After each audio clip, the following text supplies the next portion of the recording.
हमारी लखनऊ की महापौर आदरणीय पंकज सिंह जी, अच्छा मुझे लगा कि चले गए, बात क्या करें, जो आज पूरे देश में मुझे कहने में संकोच नहीं होगा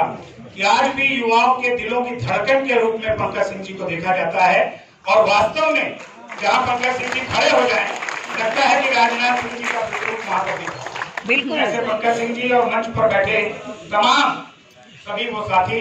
छोटा कर लीजिए, सभी वो सहयोगी जो व्यापार मंडल में काम कर रहे हैं, जो भारतीय जनता पार्टी के माननीय विधान परिषद के सदस्य और नगर अध्यक्ष श्री मुकेश शर्मा जी, और सबसे ज्यादा बधाई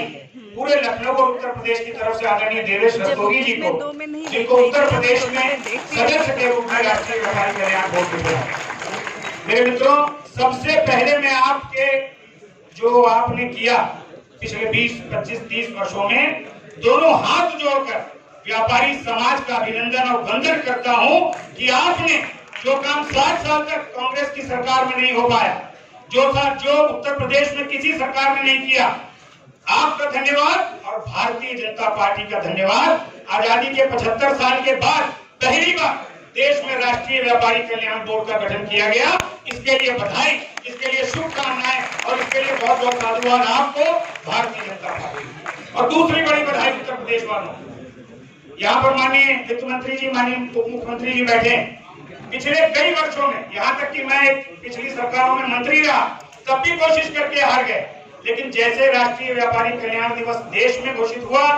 पूरी एक बोर्ड बना, उत्तर प्रदेश सरकार ने पहली बार 29 जून को उत्तर प्रदेश के लिए व्यापारी कल्याण दिवस घोषित किया है। इसके लिए भी आपको बार बार बधाई, बार बार शुभकामनाएं, बार बार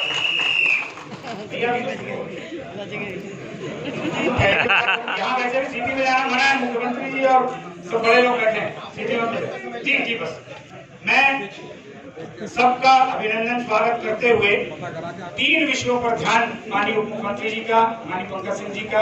और माननीय वित्त मंत्री जी का आकर्षित कराना चाहता हूं, ताकि ये सम्मेलन सार्थक हो जाए। सबसे पहला विषय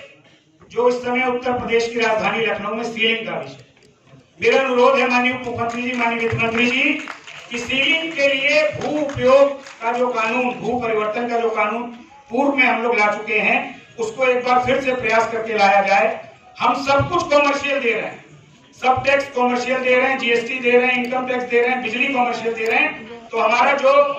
जमीन है जहां पर हम अपना व्यापार कर रहे हैं, अगर वो रेजिडेंशियल एरिया भी है तो भी उसको आवासीय क्षेत्र में परिवर्तित कर दिया जाए। ऐसा कानून सरकार के द्वारा लाया जाए, ये हम आपसे आज की इस व्यापारी सम्मेलन में निवेदन करें। दूसरा एक निवेदन मैं अपने राष्ट्रीय अध्यक्ष जी जो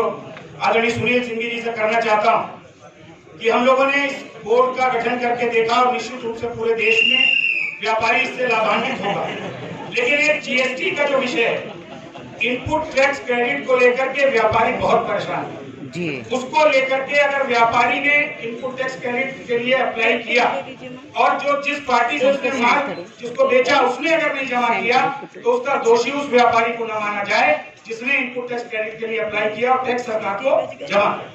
ये मुझे लगता है कि राष्ट्रीय व्यापारी कल्याण बोर्ड में एक बड़ा महत्वपूर्ण विषय है, इसको मैं जरूर माननीय अध्यक्ष जी के सामने रखना चाहूंगा। तीसरा विषय और सबसे महत्वपूर्ण, 2 मांगे भारत सरकार और प्रदेश सरकार के द्वारा पूरी हो गई। एक ये व्यापारी कल्याण बोर्ड बन गया, एक व्यापारी दिवस घोषित हो गया। तीसरी बात, इस व्यापारी समाज के द्वारा सर्वाधिक राजस्व